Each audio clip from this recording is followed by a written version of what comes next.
Ceci est une histoire basée sur des faits réels. Écoutez bien, écoutez-moi. Bonsoir à tous. Ce soir, je vais vous raconter une histoire vraie, ou plutôt plusieurs histoires. Ça concerne un bâtiment qui est dans un village dans le nord-est de la France, plus précisément en Alsace. Et c'était une auberge. Elle a été construite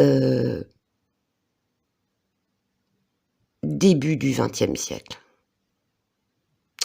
C'était un lieu de passage pour les gens, les marchands, des touristes, des randonneurs, des gens qui partaient à la cueillette. Et plus tard, il y a eu la guerre.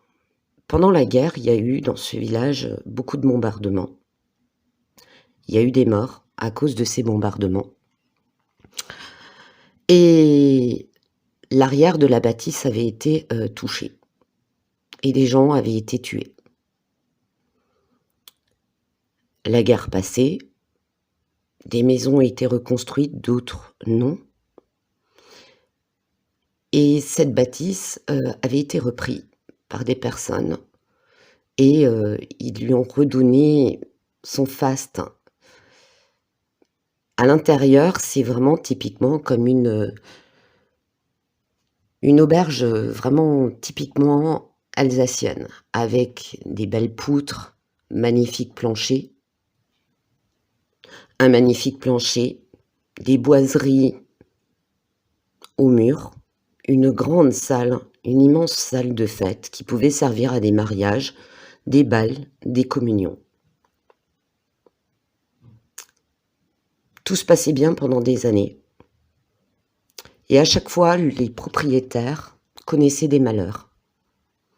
Dépression, addiction qui les menait à la ruine, des suicides. Les personnes se sont succédées là-dedans. Pas mal de monde. Mais tous, sans exception, ont fini par mettre la clé sous le paillasson. Puis le lieu a connu un propriétaire, mais qui n'habitait pas du tout dans la région, et qui l'avait mis en vente.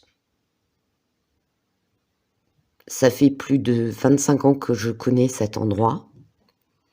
Ça fait 25 ans que personne n'achète ce bâtiment. Des petits curieux de notre famille, dont mes enfants, y sont allés par curiosité. Et oui, ils ont fait leur petit urbex. Rien de spécial. Bon, je peux autant vous dire qu'ils ont pris une avoinée autant des parents que de ma belle-mère quand ils ont découvert que ils étaient allés investiguer les lieux. Parce que ça se passe comme ça dans les villages. Les enfants disent: «Je vais aller voir un copain, je vais aller voir, on va aller se promener», voilà. C'est vraiment le village tranquillou, où tu peux sortir à n'importe quelle heure, tu es peinard. Il se passe rarement quelque chose, mais alors vraiment très rarement. Et ces petits filous avaient dit à leur grand-mère qu'ils allaient voir des copains. Et en fait, ils sont allés investiguer. Évidemment, on l'a appris plus tard. Et évidemment, plus tard, ils ont pris quand même une avoinée. Pourquoi? Parce que, comme je vous l'ai déjà dit, faites attention aux bâtiments, surtout les très vieilles bâtisses comme celle-là, où par manque d'entretien, de chauffage, les planchers peuvent lâcher, les escaliers et tout ce qu'il y a. Donc, ces petits coquins sont allés investiguer tout le bâtiment. Dieu merci, il ne leur est rien arrivé. Et dans toute dans ce petit groupe, cousins et cousines, il y a une personne qui est allée à l'étage. C'est-à-dire qu'à l'étage, il y a des chambres qu'on peut louer pour y passer le week-end, la nuit, enfin qu'on pouvait plutôt. Et il s'est passé quelque chose d'étrange. La personne qui fait partie de ma famille a mis pas mal d'années à me raconter ce qui s'est passé.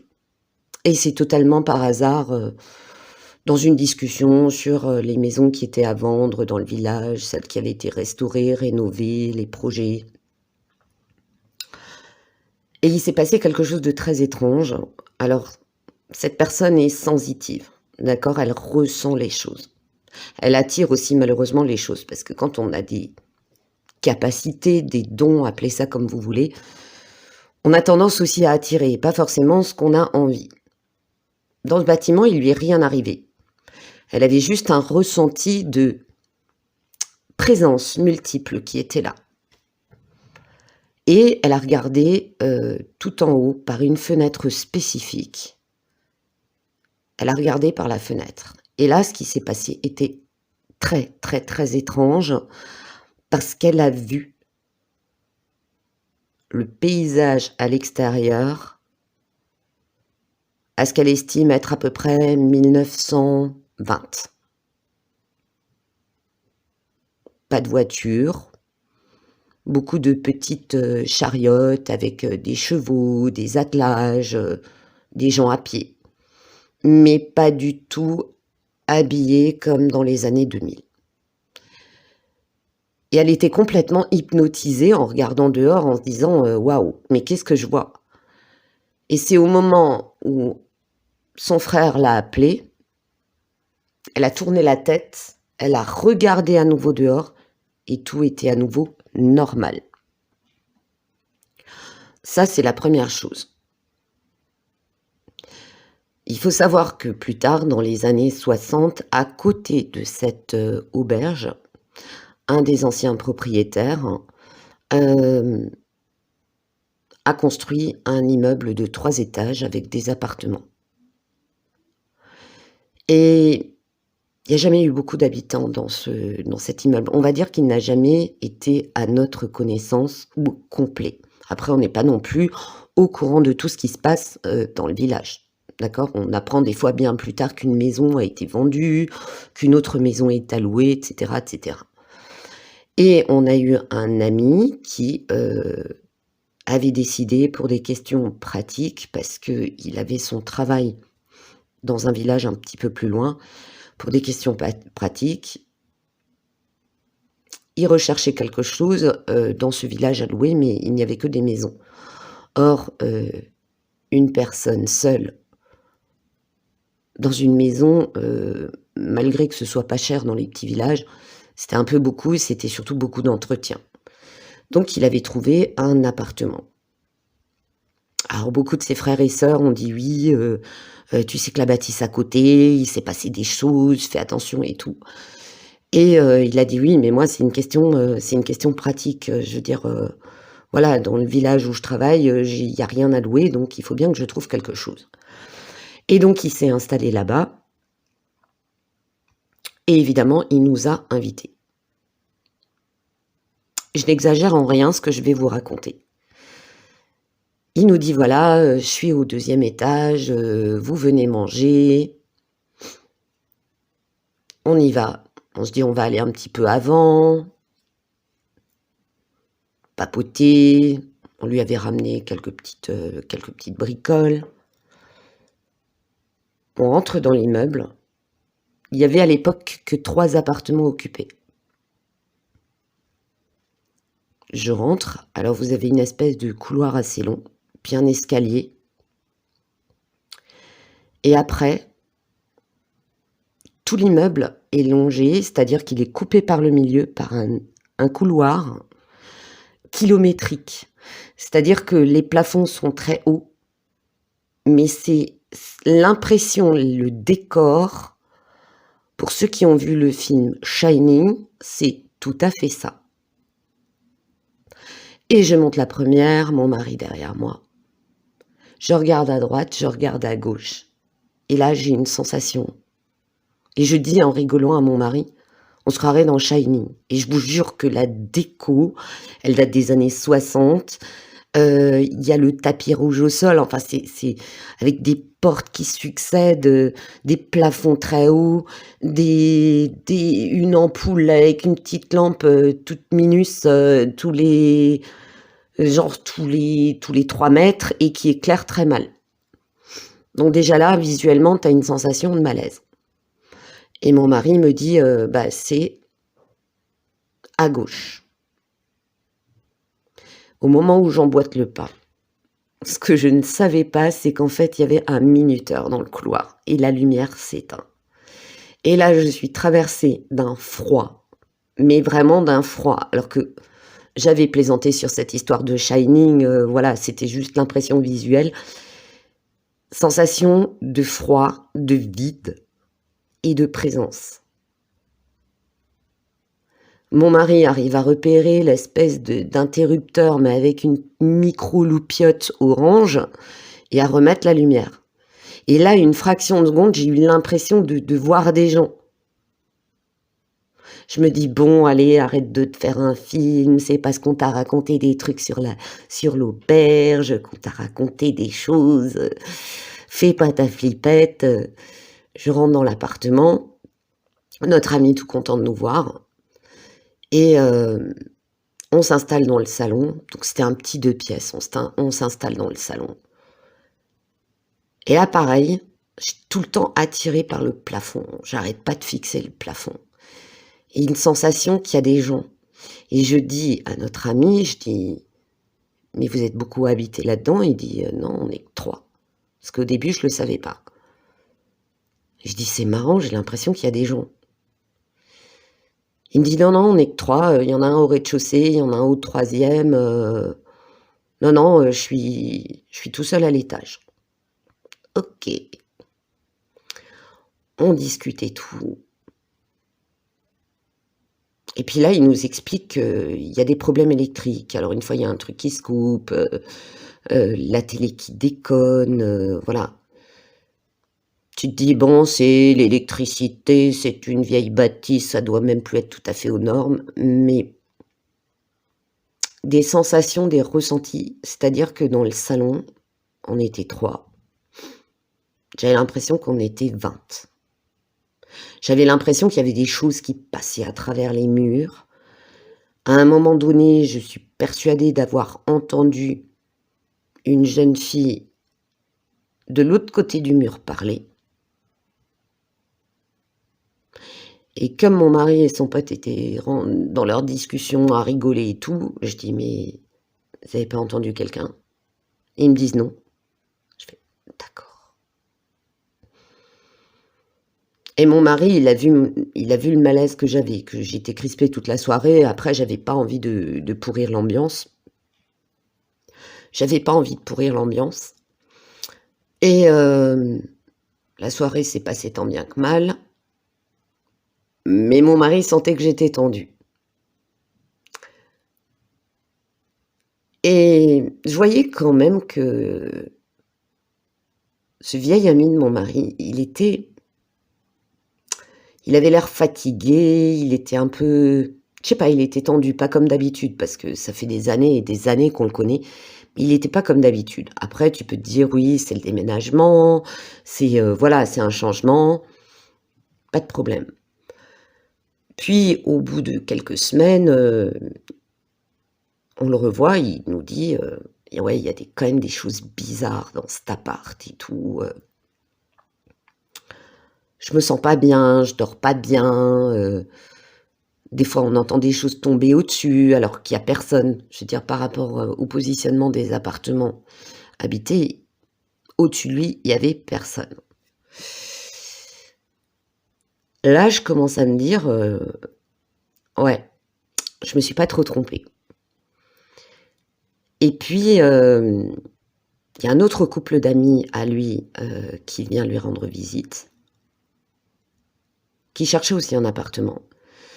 Mais la personne, elle a dit: «D'abord, je veux un petit peu voir les lieux, investiguer, ressenti». Pourquoi? Parce que cette femme a de véritables origines amérindiennes, d'accord? Sa grand-mère est une amérindienne, chamane et elle-même, petite, on lui a enseigné le chamanisme. Puis les choses ont fait que familialement, elle s'est retrouvée en France, elle a été un petit peu coupée de tout ça à son grand regret. Mais si vous voulez, elle a gardé tout ce qu'on lui a enseigné, tout ce qu'on lui a transmis et surtout cette pratique chamanique. Et j'étais contente que cette personne passe et elle va là-bas, pareil, il passe une soirée.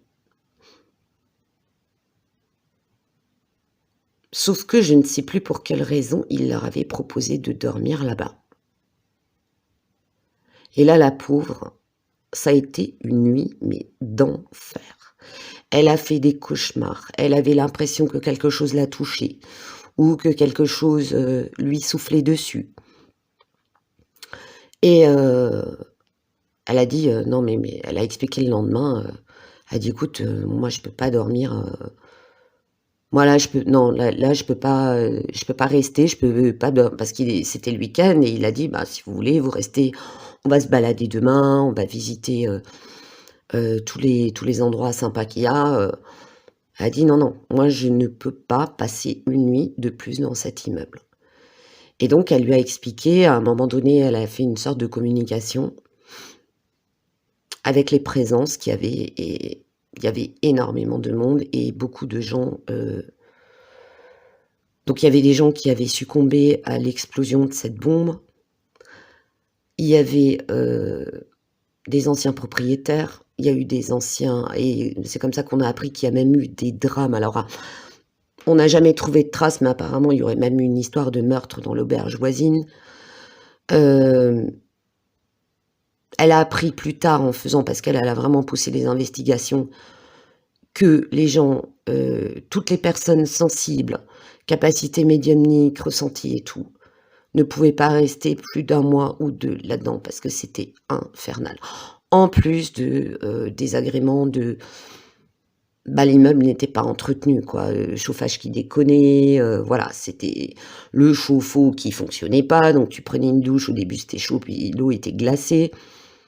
Mais il y avait pas que ça, il y avait autre chose et donc elle a dit: «Non, non, moi même un loyer gratuit et tu me payes toutes mes charges, moi je peux pas rester là-dedans» et on s'était rendu compte que notre amie commençait un petit peu à péricliter.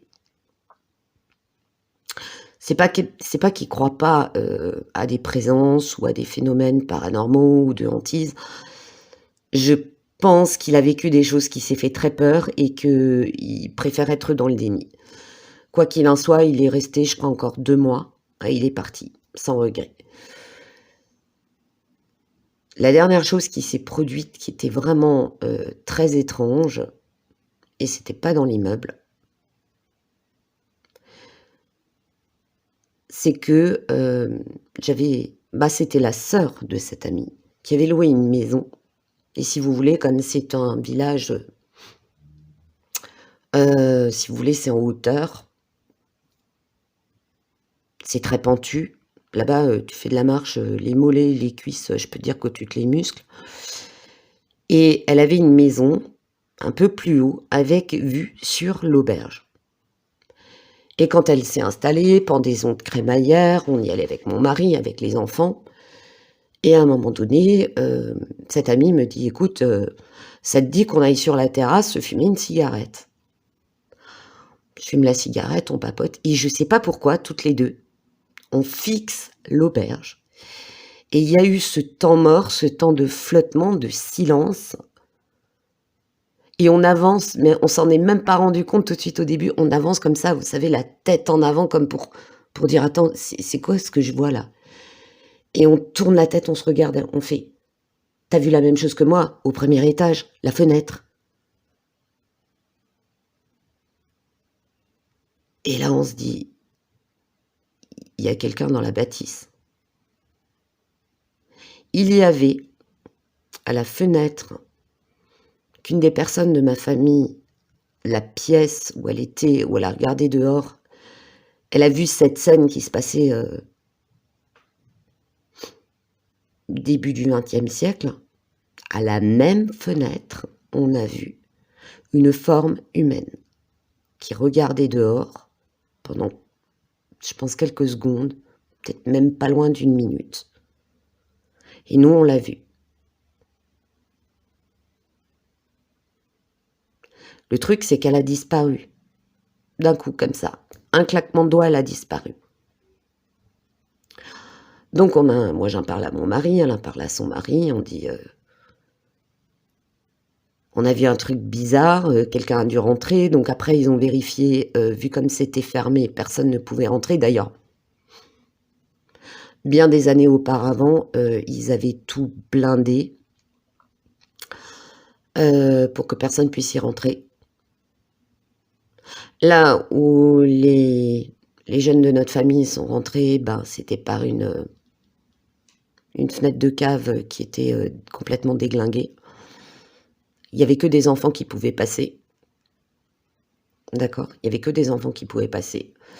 Mais en tout cas, la personne que nous on a vue qui était adulte, vu la corpulence et la taille de la fenêtre, ne pouvait pas passer. Apparemment, d'autres personnes disent avoir vu cette présence à cette fenêtre de manière, vraiment temporaire. Et ce ressenti que tu as quand tu sais que c'est pas quelqu'un de en chair et en os, c'est vraiment, vraiment très spécial. Et je peux vous dire que toutes les personnes, parce que souvent, quand tu vas aller boire le café un soir, dans le village, on te propose d'aller boire un café, de: «Est-ce que tu viens dîner?» Bah, on prend pas la voiture, on y va à pied. Je peux vous dire qu'à chaque fois, j'ai une amie qui va sourire avec ça, c'est qu'un jour, on a dû traverser le village et on n'avait pas d'autre choix que de passer par cette ruelle. On a tout le temps, la chair de poule, mais tout le temps. Et c'est un endroit, je pense qu'il faudrait un jour pouvoir le nettoyer parce qu'il y a trop de choses qui sont restées, trop de souffrances. Beaucoup, beaucoup trop de souffrances. Il y a eu vraiment des drames, des suicides, et il se raconte qu'il y aurait eu, bon, il y a eu cette histoire de bombe, et apparemment, il se raconte aussi, mais ça, on n'a pas trouvé de choses tangibles, d'accord? Il y aurait eu un meurtre, peut-être maquillé en suicide, on ne sait pas trop. Ce qui est dommage, c'est que la bâtisse, est vraiment magnifique. Si elle était refaite, elle serait vraiment, vraiment magnifique. Je pense pas que ça se fera un jour, ou alors c'est vraiment quelqu'un qui a des moyens énormes, mais franchement énormes. Parce que plus le temps passe et plus, le bâtiment, est abîmé, et plus ça va être, vraiment un stade où un jour ce sera vraiment irrécupérable. Donc voilà cette petite histoire de ah oui, c'est pas des histoires terribles que je vous raconte, et j'aime pas trop raconter des histoires, carrément atroces, même si j'en connais une ou 2. Mais c'est une histoire vraie. C'est des histoires qu'on a vécues à plusieurs et que j'avais envie de vous partager pour changer un petit peu des tirages, des balades qu'on va reprendre, incessamment sous peu parce qu'actuellement on est très pris, et de la phyto et de la litho et d'autres petits conseils. Vous me direz en commentaire si cette petite histoire vous a plu, si vous en connaissez une similaire, que vous avez envie de me la raconter, et je vous en raconterai d'autres. Voilà, je vous souhaite une bonne soirée, à très bientôt.